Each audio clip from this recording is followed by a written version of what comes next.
Now we're going to look at capturing the light. We're going to look at some basic camera terms, and we're not going to go too heavily into this. There's a lot of free information out there.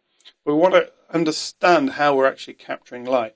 Now, most people, when they start photography, they start in this step 3 of 4, rather than start at step 1.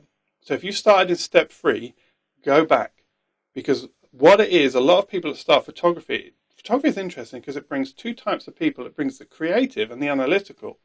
The analytical people, they tend to love the technology and the capturing and the machinery and the process. And photography is interesting because it's this mixture between machinery and creativity. They tend to start here. So if you find yourself, you've gone out and you bought all this equipment, you're probably here. But you need to learn to see the light first. But once you've learned to see the light and you've learned to control the light, now we start worrying about capturing the light. And our skills as a photographer then depends on our familiarity with our equipment, or, just the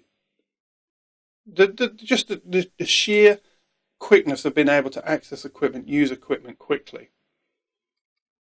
So to control the capturing device in photography, we've got 3 things we need to look at, and we're going to explain briefly.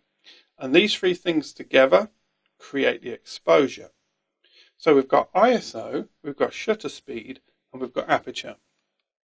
Now, ISO, let's start here. This is basically the sensitivity of your sensor. So you set it to a certain sensitivity. Now, what's called a base ISO or a lower ISO is where the sensor naturally captures light. But when you say, please give me more light, you start at ISO 100, for instance, and you might say, I want to use ISO 1600. You're telling the sensor to artificially create that light on the sensor. You're saying, I want you to boost light. I want you to electronically give me more light. I want you to calculate and boost and artificially on the sensor give me more light. So what happens is, on low ISO, you're not asking the sensor to do much. But the higher you go, you're asking for more electronic input. And as you do that, noise gets introduced. So, in dark situations, you have to use the ISO. But you're going to introduce some noise. Low ISO, you're not asking the sensor to do anything. You're not asking it to electronically improve the amount of light that's coming in. And then you get a nice, clean, detailed image. So in this image, you can see it's the inside of a cathedral, and it's very dark. There's not a lot of natural light actually coming in. So in this, we are going to have to increase the ISO to get the shot, because the camera's going to need help. With the lens I had on the camera at the time, it was a kit lens, and the aperture I was using, and I wanted a depth of field as well. I didn't want, just the candle in focus. I had to use the ISO. I had to use that element of the exposure triangle and say, sensor, do some work for me. But it did introduce noise. Now, I don't know if you're going to be able to make that out in the image, but it did introduce noise, and you do lose a little bit of sharpness when you rely on that. And the higher you go, the more you lose. So it's one of those trade-offs. Now, the shutter speed is the second part of the exposure triangle. Now what the shutter does is it opens,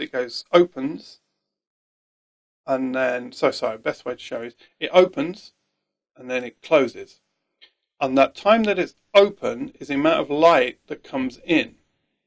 So the faster it opens and closes, the less light. If you do that and then that, you get more light. But the problem is when you go like that, and you're filming a moving subject, you're actually going to capture the movement. So when someone's moving fast, you've got to have a fast shutter speed, because you just want to capture that moment. The faster the shutter speed, the more detail and the more frozen the subject will be. So a high shutter speed gives you less light, but it freezes motion. So you've got this balance and trade-off again. You've got this battle between the 3 exposure points. So you want to stop something fast, but the problem is when you do that, you're losing light. So in this image, this is someone feeding a seagull. And they're feeding them out of their hands. And this seagull is literally taking the food out of the hand. So I'm out and there's a moment, bang. And the light's just about in the right place. The background's a little bit busy, but I'm just going to take the shot on this one. I'm not going to worry too much about the background because I wanted to capture that moment.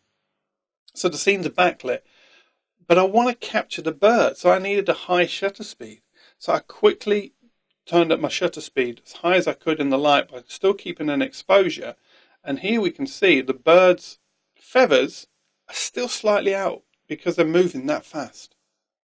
But I've caught it enough to capture the sense. And in fact, it's probably just about right because you get the sense of movement from that blur while the bird is still captured.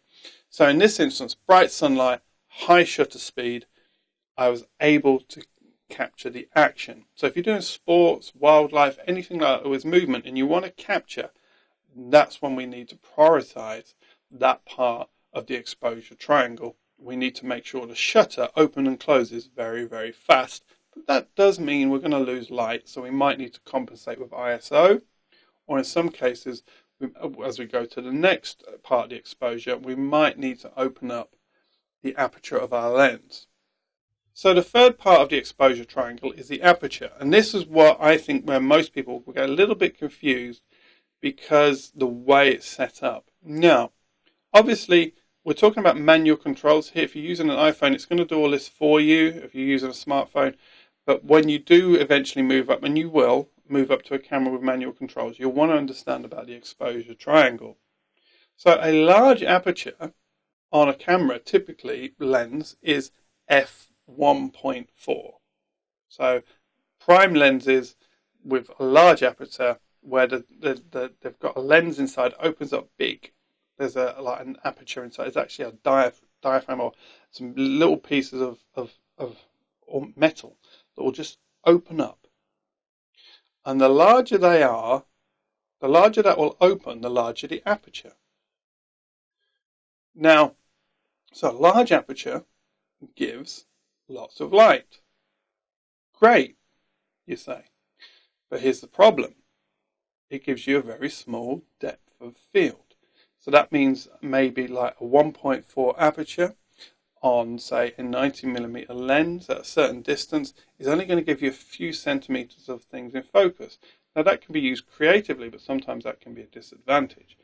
So if we want lots of things in focus, we want the front to the background in focus, we'd probably go to the other end of the aperture range, which is possibly around the f22 range on many typical sort of consumer grade lenses.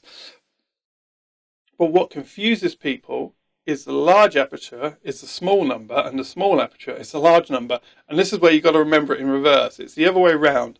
f1.4 is bigger than f22.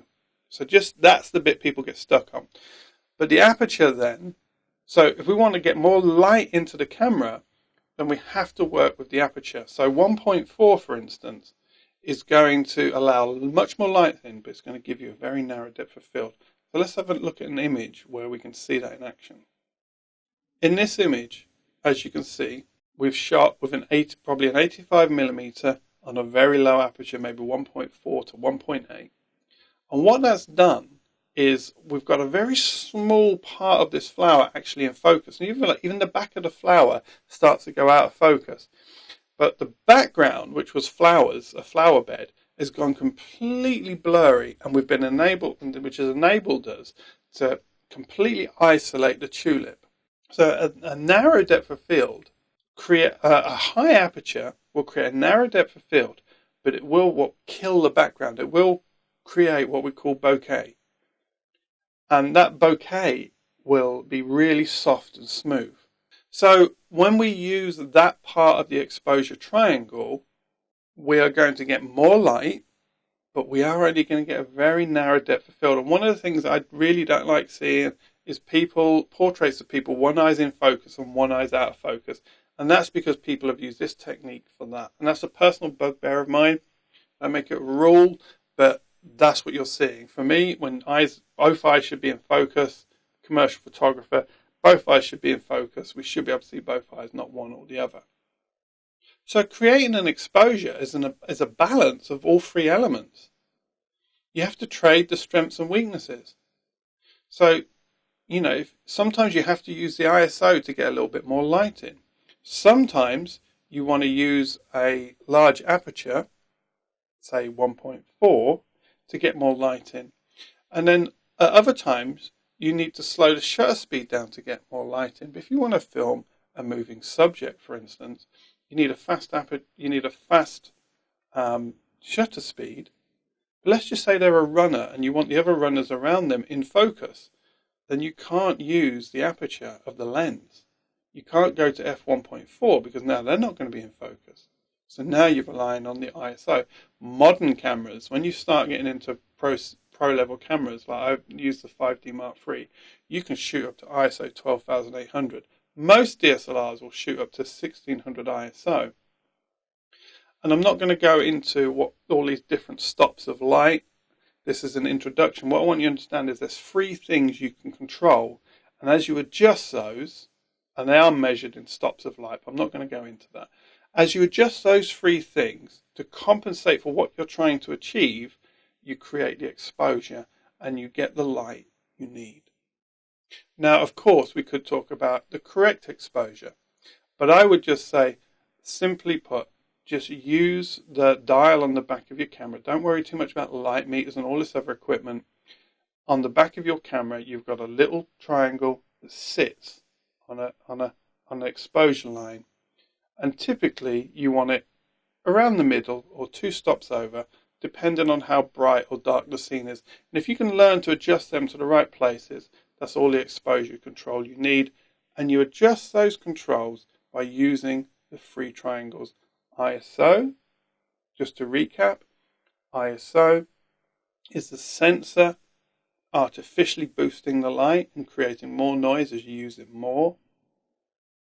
Your shutter speed is the speed of the shutter in the camera open and closing. And the faster it is, the less light. The slower it is, the more light. And then obviously you've also got the aperture of the lens.